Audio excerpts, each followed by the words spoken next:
আলোর উৎসবের মরশুম, তবে কলকাতায় দূষণের মাত্রা অনেকটাই কম। মুম্বাই, দিল্লি, লখনৌ, পাটনা, আহমেদাবাদের তুলনায় কলকাতার দূষণ কম। কেন্দ্রীয় দূষণ নিয়ন্ত্রণ পর্ষদের সমীক্ষায় এমনই তথ্য সামনে আসছে। আমাদের সঙ্গে সরাসরি রয়েছেন প্রতিনিধি সান্নিকের সঙ্গে কথা বলবো, তবে তার আগে আপনাদের আরো একবার জানিয়ে রাখি, কলকাতায় দূষণের মাত্রা অনেকটাই কম। মুম্বাই, দিল্লি, লখনৌ, পাটনা, আহমেদাবাদের তুলনায় কলকাতার দূষণ অনেকটাই কম।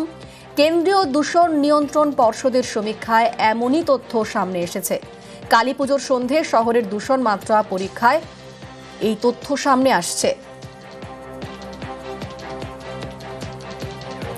আমাদের সঙ্গে সরাসরি রয়েছেন প্রতিনিধি সান্নিক। ঠিক কি রকম তথ্য সামনে আসছে? কালী পুজোর সন্ধে এই দূষণের সূচক কতটা, কি বলছে control board, pollution control board?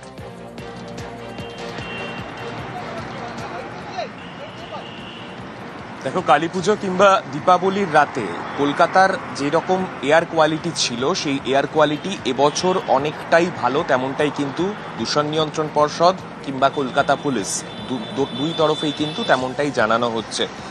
দুটো ফ্যাক্টর এক্ষেত্রে কাজ করছে। প্রথম, গত বছরগুলোতে কলকাতার এয়ার কোয়ালিটি দীপাবলি কিংবা তার পরের দিন রাতে কিরকম ছিল তার সঙ্গে একটা তুলনামূলক হিসেব, এবং অবশ্যই আরও যে কটি মেট্রো সিটি রয়েছে দেশে সেই জায়গাগুলোর সঙ্গে একটা কম্প্যারিজন। এই দুটো ক্ষেত্রে কিন্তু এবছরের কলকাতার দীপাবলির রাত অনেক বেশি এয়ার কোয়ালিটি ভালো ছিল, তেমনটাই বলা হচ্ছে।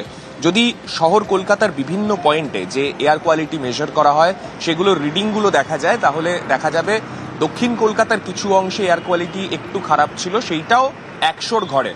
100 থেকে 200-র ঘরে কিন্তু গোটা কলকাতার কোনো অংশে এয়ার কোয়ালিটি পৌঁছয়নি, যেগুলো গত বছরগুলোতে যদি দেখা যায় সেখানে 300, 350, এমনকি 400 পর্যন্ত রিডিং ছুঁতে দেখা গিয়েছিল। এবং যদি অন্যান্য মেট্রো সিটির সঙ্গে এবছরের দীপাবলি এবং কালী পুজোর তুলনা যদি করা যায়, সেক্ষেত্রে যেটা দেখা যাবে, মুম্বাইয়ের কোলাবা কিংবা চেন্নাইয়ের ভেলাচেরি, যেখানে চেন্নাইতে প্রায় 400-র ওপর রিডিং পৌঁছে গিয়েছিল, মুম্বাইতে 300-র ঘরে এই মাত্রা রয়েছে, দিল্লিতেও কিন্তু 350-র কাছাকাছি মাত্রা রয়েছে এয়ার পলিউশনের ক্ষেত্রে।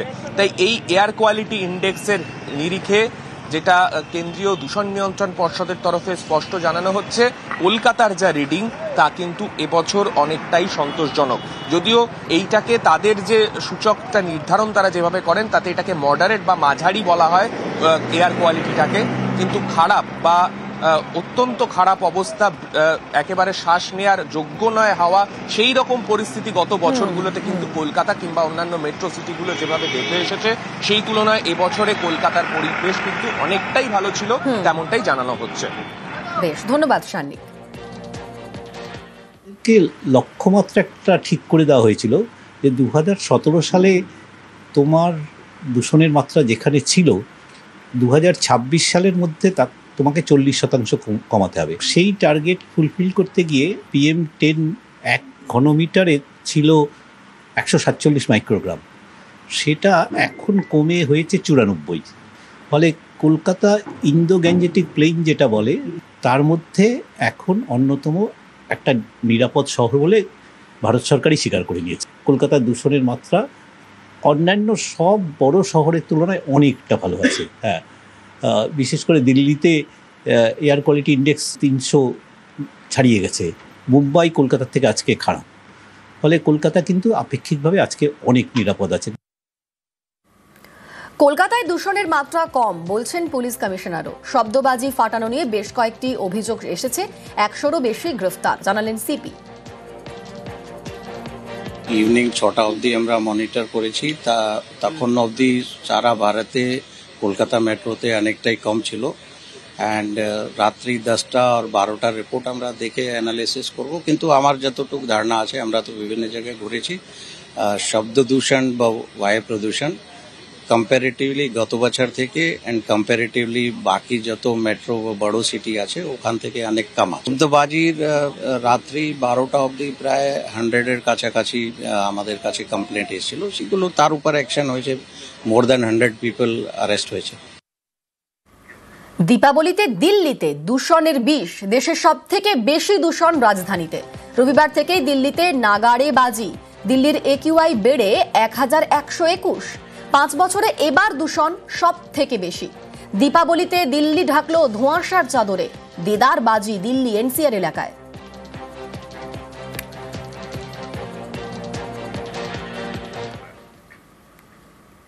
আরো একবার নজর রাখবো খড়দার দিকে। খড়দার কারখানায় বিধ্বংসী আগুন, রহড়ার ঈশ্বরীপুর কেমিক্যাল কারখানায় দাউ দাউ করে আগুন। দাহ্য পদার্থ মজুদ থাকায় হুম করে সে আগুন ছড়িয়ে পড়ে। আগুন ছড়িয়ে পড়ে পাশের গেঞ্জি কারখানাতেও। যে ছবি দেখছেন রহড়ার ঈশ্বরীপুর কেমিক্যাল কারখানার ছবি। আমাদের সঙ্গে সরাসরি রয়েছেন সেখান থেকে প্রতিনিধি অরুণ। অরুণ, এখন কি অবস্থা? আগুনকে একটু হলো নিয়ন্ত্রণে নিয়ে আসা গেছে? দেখো, যেহেতু কেমিক্যাল কারখানায় আগুন লেগেছে, সেই কারখানার আগুন কিন্তু আগুন বাইরে থেকে দেখা না গেলেও এক একটা সিলিন্ডার ভিতর থেকে যে সমস্ত ড্রামগুলো থাকে, কেমিক্যাল মজুদ থাকে, সেই ড্রামগুলো কিন্তু আগুন ছড়িয়ে যাচ্ছে এবং ক্রমশ বাস্ট করছে। এই ফলে কিন্তু প্রচণ্ড ধোঁয়া এলাকায়, কেমিক্যালের ধোঁয়া কিন্তু এলাকা ছেয়ে গেছে। এখানে পাশাপাশি অনেকগুলো হাব রয়েছে। এখানে একটা কেমিক্যাল ইন্ডাস্ট্রি যেখানে আগুনটা লেগেছে তার পাশেই রয়েছে গেঞ্জি কারখানা। সেই কারখানা থেকে আগুন কিন্তু ছড়িয়ে পড়ে গেঞ্জি কারখানায়। সেখানে কর্মীরা কাজ করছিল, তড়িঘড়ি তারা বাইরে বেরিয়ে আসে, কোনো রকমের প্রাণে বেঁচে যায়। ভেতরে পর্যন্ত এখনো পর্যন্ত কেউ নেই বলে কিন্তু আমরা জানতে পারছি। রাত্রে ভোর 4টের সময় এই আগুন লাগে। 20খানা ইঞ্জিন ঘটনাস্থলে এসলো, এখন কিছুটা নিয়ন্ত্রণে আসলো। আগুন কিন্তু ভেতরে জ্বলছে এবং ধোঁয়ায় কিন্তু এলাকা ছেয়েছে। ফলে এখনো পর্যন্ত দমকলের ইঞ্জিন কাজ করে যাচ্ছেন। ঘটনাস্থলে ব্যারাকপুর পুলিশ কমিশনার তিনি এখানে উপস্থিত রয়েছেন, দমকলের আধিকারিকরা এখানে উপস্থিত রয়েছেন। ফলে আগুন অনেকটা নিয়ন্ত্রণে আসলেও কিন্তু যেভাবে একের পর এক সিলিন্ডার বাস্ট করছে, গ্যাসের যে মজুদ থাকা ড্রামগুলো বাস্ট করছে, এর ফলে কিন্তু আগুন আরও ছড়াতে পারে। সেই কারণে কিন্তু তড়িঘড়ি গেঞ্জি কারখানা থেকে যতটা মাল বাঁচানো যায় ততটা তড়িঘড়ি কর্মীরা কিন্তু সেখান থেকে মালগুলো সরিয়ে নিয়ে যাচ্ছে। ফলে এখনো পর্যন্ত কিন্তু আগুন নেবার কোনো সম্ভাবনা খুব কম, কারণ এলাকায় ঢোকা যাচ্ছে না। ফায়ার দমকলের কর্মীরা কিন্তু ভেতরে ঢুকতে পারছে না, কারণ কেমিক্যালের ধোঁয়া, তারাও কিন্তু অসুস্থ হয়ে পড়ছে। ফলে সব মিলিয়ে এখনো পর্যন্ত আগুন কিন্তু নিয়ন্ত্রণে সামান্যতম এলেও এখনো মাঝে মধ্যেই কিন্তু দাউ দাউ করে আবার ধোঁয়া বেরোতে শুরু হচ্ছে। ভেতরে পকেটে কিভাবে আগুন রয়েছে, কতটা রয়েছে, এখনো কিন্তু বোঝা সম্ভব নয়। দমকলের ইঞ্জিন জল নিয়ে আসছে, আবার শেষ হয়ে যাচ্ছে। 20খানা ইঞ্জিন ভোর 4টে থেকে কিন্তু কাজ করে যাচ্ছে। এখন ঘটনাস্থলে 6 থেকে 7টা ইঞ্জিন রয়েছে।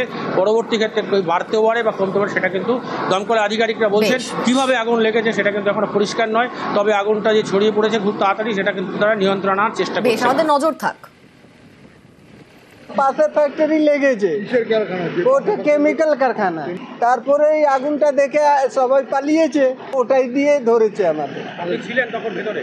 আমি ছিলাম, আমি কি করব একা বলুন না। গেঞ্জি কারখানায় আমাদের বেশি ক্ষতি হয়েছে, পুরো শেষ হয়ে গেছে। আমাদের কারখানায় পুড়ে গেছে। ক্ষতি তো অনেকই হয়েছে, অনেক লোক না খেয়ে মরে যাবে। আর এবার একটু আবহাওয়ার খবরের দিকে নজর রাখি। বঙ্গোপসাগরে আবারও নিম্নচাপ, দক্ষিণ পূর্ব বঙ্গোপসাগরে ঘূর্ণাবর্ত নিম্নচাপে পরিণত। শুক্রবার সেই নিম্নচাপ গভীর নিম্নচাপে পরিণত হবে। আমাদের সঙ্গে রয়েছেন প্রতিনিধি বিশ্বজিৎ। বিশ্বজিৎ, তাহলে এই নিম্নচাপের জন্য দক্ষিণবঙ্গের আবহাওয়া কেমন থাকবে, কি বলছে হাওয়া অফিস?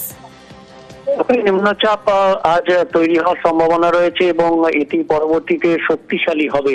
কতটা শক্তিশালী হবে, অর্থাৎ গভীর নিম্নচাপ পর্যন্ত ইতিমধ্যেই সতর্কতা দিয়ে রেখেছে এবং তারপর ঘূর্ণিঝড়ে পরিণত হয় কিনা সেটি নজর রাখছেন আবহাওয়াবিদরা। কিন্তু এর যে প্রভাব, সেই প্রভাব সরাসরি অন্ধ্রপ্রদেশে পড়লে ওড়িশাতে তার প্রভাব পড়তে পারে এবং তার বিক্ষিপ্ত প্রভাব বাংলাতেও পড়তে পারে। এখন পর্যন্ত যা আবহাওয়াবিদরা জানাচ্ছেন তাতে আবহাওয়ার একটা পরিবর্তন হবে। দক্ষিণবঙ্গের উপকূলের জেলাগুলিতে শুক্রবার থেকেই মেঘলা আকাশ থাকবে, বৃষ্টির সম্ভাবনা। শুক্রবারে বৃষ্টির সম্ভাবনা, হালকা থেকে মাঝারি বৃষ্টির সম্ভাবনা থাকবে উত্তর ও দক্ষিণ 24 পরগনা, পূর্ব পশ্চিম মেদিনীপুর এবং ঝাড়গ্রাম জেলাতে। তবে শনিবার এবং রবিবার মেঘলা আকাশ এবং দক্ষিণবঙ্গের সব জেলাতেই বৃষ্টির সম্ভাবনা থাকবে। কলকাতা সহ দক্ষিণবঙ্গের সব জেলাতেই আগামী শনিবার এবং রবিবার অর্থাৎ উইকেন্ডে বৃষ্টির সম্ভাবনার কথা জানাচ্ছে আলিপুর আবহাওয়া দপ্তর। কারণ এই যে নিম্নচাপ, সেই নিম্নচাপ শক্তিশালী হয়ে তার যে প্রভাব, সেই প্রভাবেই এই হাওয়া বদল হবে দক্ষিণবঙ্গের। আপাতত রোদ ঝলমলে পরিষ্কার আকাশ বৃহস্পতিবার পর্যন্ত, অর্থাৎ দীপাবলি ও ভাইফোঁটাতে কোনো বৃষ্টির কোনো সম্ভাবনা নেই, বরং রোদ ঝলমলে পরিষ্কার আকাশের সম্ভাবনা। ধন্যবাদ বিশ্বজিৎ। তারই পাশাপাশি উত্তরবঙ্গের দিকে নজর রাখা যাক। উত্তরবঙ্গের সপ্তাহান্তে বৃষ্টি, শনি রবিতে বৃষ্টি উত্তরবঙ্গের 8 জেলায়। দার্জিলিং, কালিম্পং, জলপাইগুড়িতে বৃষ্টির পূর্বাভাস। কোচবিহার, 2 দিনাজপুর, মালদাতে বৃষ্টির সম্ভাবনা। শুক্রবার বৃষ্টির পূর্বাভাস পার্বত্য 2 জেলায়।